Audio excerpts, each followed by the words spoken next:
مذہب اسلام نے اہل اسلام کو، مسلمانوں کو زندگی گزارنے کا ایک دستور حیات عطا فرمایا ہے۔ اسلام کے اہم قوانین میں سے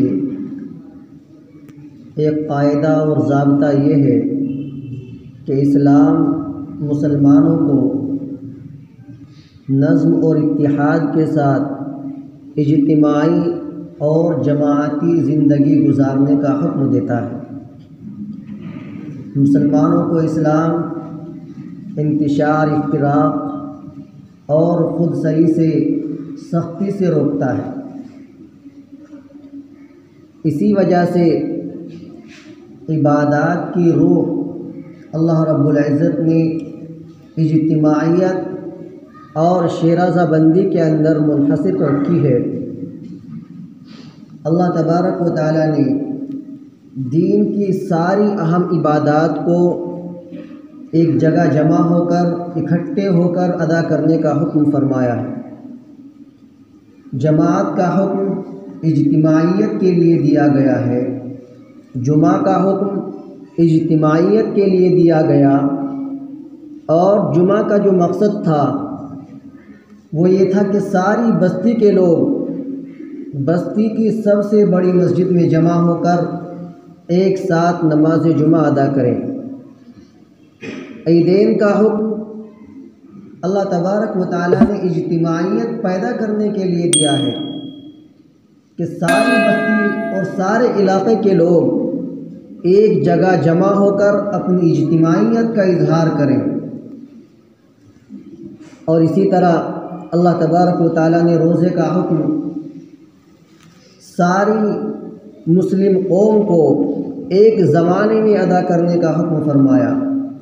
حج کا حکم ایک ہی وقت میں ادا کرنے کا حکم فرمایا، ورنہ تو ایسا بھی ہو سکتا تھا کہ کسی ملک والوں کو کسی مہینے میں حکم دے دیا جاتا اور دوسرے ملک والوں کو دوسرے مہینے میں حکم دے دیا جاتا، لیکن ایسا نہیں، بلکہ اللہ تبارک و تعالیٰ نے پوری امت مسلمہ کو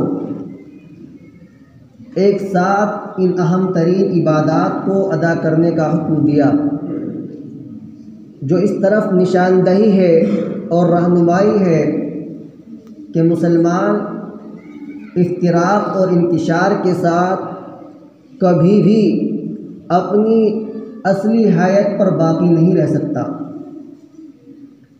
اگر مسلمانوں کے اندر افتراق اور انتشار پیدا ہوگا، اختلاف پیدا ہوگا، تو مسلمان اپنی پہچان کو کھو دے گا، اس کی پہچان باقی رہ ہی نہیں سکتی۔ تو اس لیے اللہ تبارک و تعالیٰ نے مسلمانوں کو حکم دیا کہ تم اللہ کی اطاعت کرو، اللہ کے حکم کو مانو، اور اس کے بعد رسول کے حکم کو مانو۔ وَلَا تَنَازَعُوا، اور آپس میں جھگڑا مت کرو۔ جھگڑا کرنے سے مراد یہاں پر انتظامی امور اور شرعی امور کے اندر جس کا اسلام نے اجتماعی طور پر ادا کرنے کا حکم دیا ہے، اس میں تفرقہ پیدا نہ کرو، اور تفرقہ جب پیدا ہوگا، اگر آپس میں اختلاف اور انتشار پیدا ہوگا تو اس کا نتیجہ بھی اللہ تبارک و تعالیٰ نے بتلا دیا کہ اگر تمہارے درمیان اختلافات رونما ہوں گے، تم آپس میں لڑائی جھگڑے کرنے لگو گے، تو اس کا لازمی نتیجہ یہ ہوگا فَتَفْشَلُوا، کہ تم بزدل ہو جاؤ گے، تمہارے دل چھوٹے ہو جائیں گے، دلوں کے اندر خوف اور ہراس بھر جائے گا، وَتَذْهَبَ رِيحُكُمْ، اور تمہاری ہوا اکھڑ جائے گی۔ غیر لوگوں کے دلوں کے اوپر جو تمہارا رعب اور دبدبہ ہے وہ ختم ہو جائے گا۔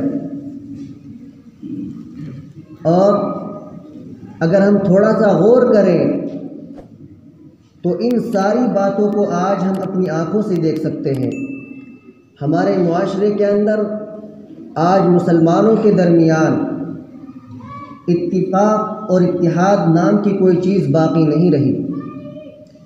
ہر انسان اپنی منمانی زندگی گزارنے کی کوشش کرتا ہے، اور ہر انسان ہر بات کے اندر اپنی رائے دہی اور اپنی رائے کو منوانے کے اوپر زور دیتا ہے، چاہے وہ اس کا اہل ہو یا نہ ہو۔ اور اس کا نتیجہ یہ ہو رہا ہے کہ مسلمان ہر طرف ذلت و خواری کے قعر عمیق میں گرتا جا رہا ہے۔ مسلمانوں کی عزت کیا ہے آج کل، آپ حضرات کو بخوبی اندازہ ہے۔ آج مسلمان اس پوزیشن میں آ گیا ہے کہ کل تک وہ قوم جو مسلمان کا نام لینے سے کانپتی تھی، آج وہ قوم ان کے سروں پر کھڑی ہو کر ان پر حکمرانی کر رہی ہے۔ یہ صرف اور صرف اختلاف اور انتشار کا نتیجہ ہے، آپسی خانہ جنگیوں کا نتیجہ ہے۔ اگر مسلمان دنیا کے اندر کبھی بھی کامیاب ہوا اور آئندہ کبھی بھی کامیاب ہوگا تو اس کو ایک پلیٹ فارم پر جمع ہونا ہی ہوگا۔ جب تک مسلمان ایک مرکز کے تحت جمع نہیں ہوں گے، اس وقت تک مسلمان دنیا کے اندر کامیاب ہو ہی نہیں سکتے۔ اللہ تبارک و تعالیٰ نے مسلمانوں کی فتح اور نصرت کا وعدہ بھی اجتماعیت پر فرمایا ہے۔ رسول پاک علیہ الصلوۃ والسلام نے احادیث مبارکہ کے اندر اجتماعیت کا سختی سے حکم دیا ہے۔ اللہ کے رسول علیہ الصلوۃ والسلام کا ارشاد گرامی ہے، ان المؤمن للمؤمن کالبنیان یشد بعضہ بعضا، کہ ایک مسلمان دوسرے مسلمان کے لیے عمارت کے مانند ہے کہ اس کا ایک حصہ دوسرے حصے کو تقویت دیتا ہے۔ عمارت کے اجزاء اگر الگ الگ ہوں، اینٹیں الگ ہوں، ریت الگ ہو، لوہا الگ ہو، تو ان کو کہیں بھی اٹھا کر پھینکا جا سکتا ہے، لیکن جب ان کو اکٹھا ایک جگہ ایک عمارت کے طور پر ان کو جمع کر دیا جائے اور وہ مضبوطی کے ساتھ ایک دوسرے کو پکڑ لیں تو اس عمارت کو اکھاڑنا اتنا آسان نہیں ہوتا۔ تو اسی طرح مسلمان اگر آپس میں اختلاف کریں گے، ایک دوسرے سے لڑائی جھگڑے کر کے اپنی الگ الگ جماعت قائم کیے رہیں گے، اپنی الگ الگ چودراہٹ کے خواہاں رہیں گے، تو ان کو اکھاڑ کر کوئی بھی پھینک دے گا۔ اور اگر مسلمان آپس میں اتحاد کر کے جو چھوٹی موٹی باتیں ہیں ان کو بھلا کر مجتمع ہو جائیں گے، تو جیسے ایک مضبوط ترین عمارت کو اکھاڑنا بہت مشکل ہوتا ہے، مسلمان کو اکھاڑنا اس سے بھی زیادہ مشکل ہوگا۔ تو اس لیے میرے بھائیوں، آج کا جو دور ہے وہ بہت نازک دور ہے۔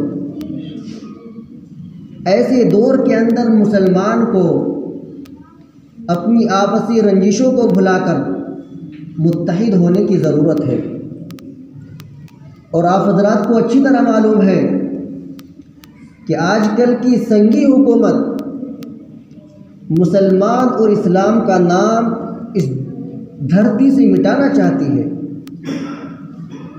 آج کل کافروں کی آنکھ کے اندر مسلمان آنکھ کے بال کی طرح چبھتا ہے۔ کافر لوگ مسلمان کو آج ایک آنکھ بھی دیکھنا گوارا نہیں کرتے۔ اسی لیے آپ حضرات روزانہ الگ الگ طرح کی خبریں سنتے اور پڑھتے ہیں۔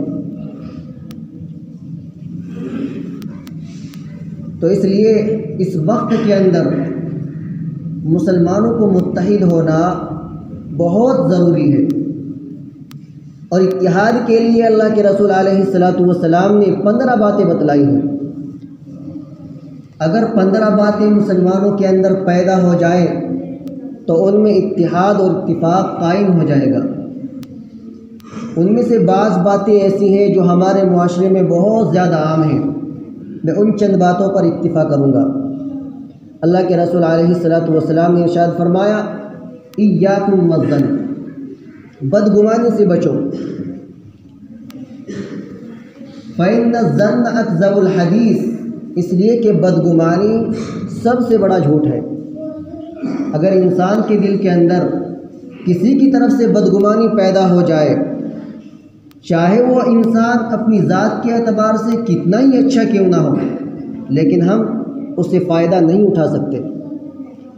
چاہے ساری دنیا فائدہ اٹھا لے، لیکن جس انسان کے دل کے اندر بدگمانی پیدا ہو گئی، وہ اس انسان سے فائدہ اٹھا ہی نہیں سکتا۔ کیوں؟ وہ اس کو برا سمجھتا ہے۔ جب برا سمجھے گا تو اس کے افعال اقوال بھی اس کے لیے کوئی معنی اور کوئی حیثیت نہیں رکھیں گے۔ اور آج کل اس کی مثال بہت عام ہے، اور مسلمان اس بات کو سمجھ ہی نہیں رہے، جبکہ سمجھانے کی بہت کوششیں ہو رہی ہیں، لیکن مسلمان ان باتوں کو سرسری سمجھ رہے ہیں۔ مسلمانوں کے اندر آج بدگمانی کا بیج اس طرح بو دیا گیا کہ مسلمان خاص طور سے اپنے قائدین کے بارے میں اتنے نالاں ہو گئے کہ وہ ان کو بالکل ناکارہ سمجھنے لگے۔ اور ظاہر بات ہے کہ اگر کسی جماعت کا کوئی امیر ہو، کسی قوم کا کوئی سردار ہو، اور قوم کے دل کے اندر اس سردار کے بارے میں بدگمانی پیدا ہو جائے، اس کو برا سمجھنے لگے، تو آپ سمجھ سکتے ہیں کہ نہ تو اس قوم کی کوئی حیثیت رہے گی، کیونکہ اس کا کوئی حاکم ہی نہیں رہا، اور نہ ہی اس قائد اور حاکم کا کوئی اثر رہے گا۔ کیوں؟ اس کی جو طاقت اور قوت تھی وہی منتشر ہو گئی۔ آج کل ہم کیا دیکھتے ہیں کہ اگر مسلمانوں کے اوپر کہیں پر کوئی حالت پیش آتی ہے، کوئی واقعہ، کوئی حادثہ پیش آتا ہے، تو سوشل میڈیا پر کیا کرتے ہیں مسلمان؟ اپنے قائدین کو گالیاں بکنا شروع کر دیتے ہیں کہ قیادت ختم ہو گئی، ناکارہ ہو گئی، بزدل ہو گئی۔ اگر آپ حضرات ٹھنڈے دل سے سوچیں تو آپ حضرات کو اچھی طرح معلوم ہو جائے گا کہ قیادت تو جب قائم ہوگی جب تم نے کسی کو قائد بنایا ہو، کسی کو قائد تسلیم کیا ہو، کسی کو حاکم مانا ہو، اور جب تم نے مانا ہی نہیں تو قیادت کہاں سے آ گئی؟ اور یہ بھی ہم دیکھ رہے ہیں کہ اگر کوئی قائد، کوئی بڑا عالم کسی بات کے اوپر آواز اٹھاتا ہے تو مسلمان قوم اس کے ساتھ کھڑی ہی نہیں ہوتی۔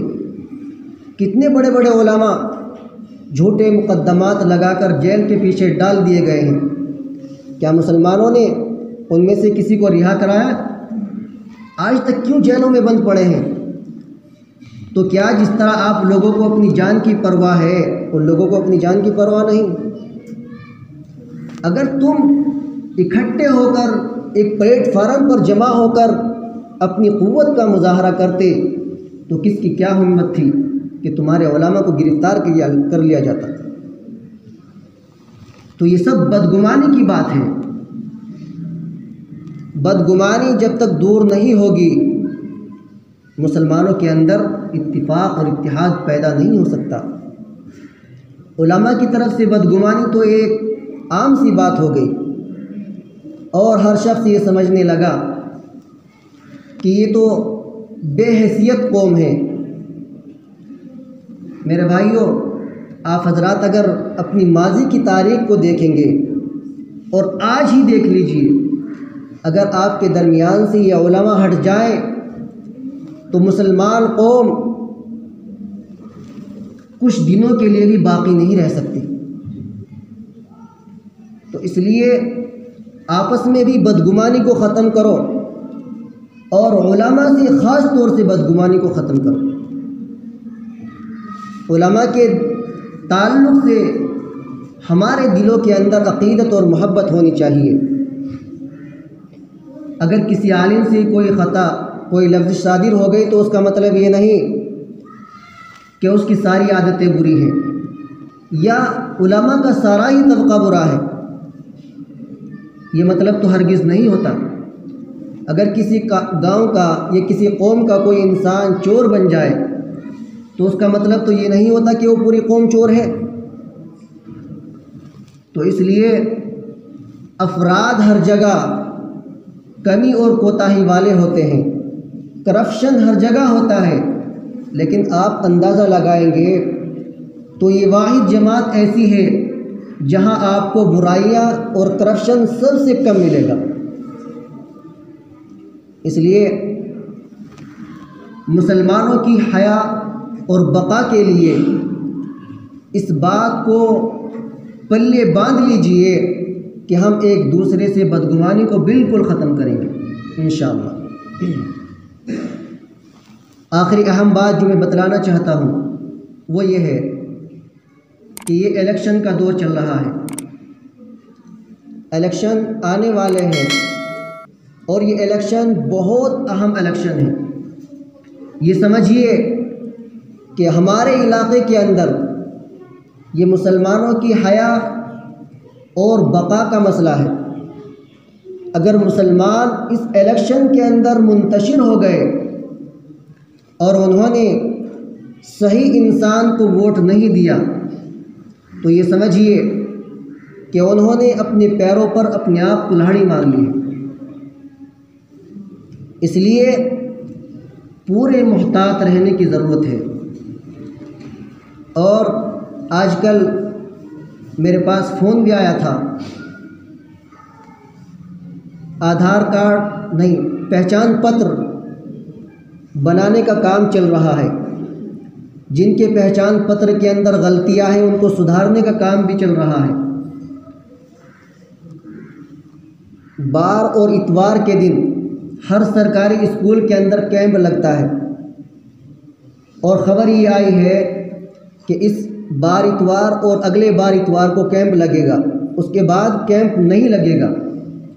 تو اس لیے جن حضرات کا ووٹ نہ ہو، ان کی عمر 18 سال کی ہو تو وہ اپنا ووٹ ضرور بنوائیں، اور جن کا پہچان پتر گم ہو گیا ہو یا اس میں کوئی غلطی ہو تو اس کو ضرور درست کرائیں، اور ہر انسان کے اندر ووٹ کی اہمیت پیدا کرنے کی کوشش کریں۔ آج تک ہم لوگ ووٹ کو سرسری سمجھتے رہے ہیں، اور یہی وجہ ہے کہ مسلمان کوئی ایسا قائد کھڑا نہیں کر سکے کہ جو ان کی پریشانیوں کو اور ان کی تکلیفوں کو، ان کے مسائل کو اسمبلی میں اٹھا سکے۔ تو اس لیے ووٹ کی اہمیت کا جاننا بہت ضروری ہے، اور ووٹ بھی اہم جب ہی ہے جب اتحاد اور اتفاق ہوگا۔ اگر انتشار ہوگا تو ووٹ کا کوئی فائدہ نہیں۔ مسلمانوں کے اندر انتشار سب سے زیادہ ہوتا ہے۔ ہمارے یہاں یہ بہت بڑی وبا ہے کہ ایک گاؤں والے، ایک محلے والے بھی اتفاق نہیں کر پاتے کہ ہمیں ووٹ کس کو دینا ہے۔ کوئی کس کو دے رہا ہے، کوئی دوسرے کو دے رہا ہے۔ نتیجہ یہ ہوتا ہے کہ ان کے ووٹ بالکل بے سود ہو جاتے ہیں، کوئی فائدہ نہیں ہو پاتا۔ اس لیے اس بار ایسا نہیں کرنا۔ اپنی تنظیم بنا کر، آپس میں اتفاق کر کے ایسے انسان کو ووٹ دو جو آپ کی سمسیا کو، آپ کی پریشانی کو سمجھ سکے اور اس کو اٹھانے کی کوشش کر سکے۔ تو اس بات کا خیال رہے کہ آنے والے بار اتوار اور آئندہ بار اتوار کو ہر سرکاری اسکول کے اندر کیمپ لگے گا پہچان پتر بنانے کا۔ جن کی عمر 18 سال کی ہے، ان کا ووٹ نہیں ہے، وہ ضرور ووٹ بنوائیں، اور جن کے پہچان پتر میں کوئی خرابی ہے وہ اس کو ضرور درست کرائیں۔ اللہ تعالیٰ عمل کی توفیق عطا فرمائے۔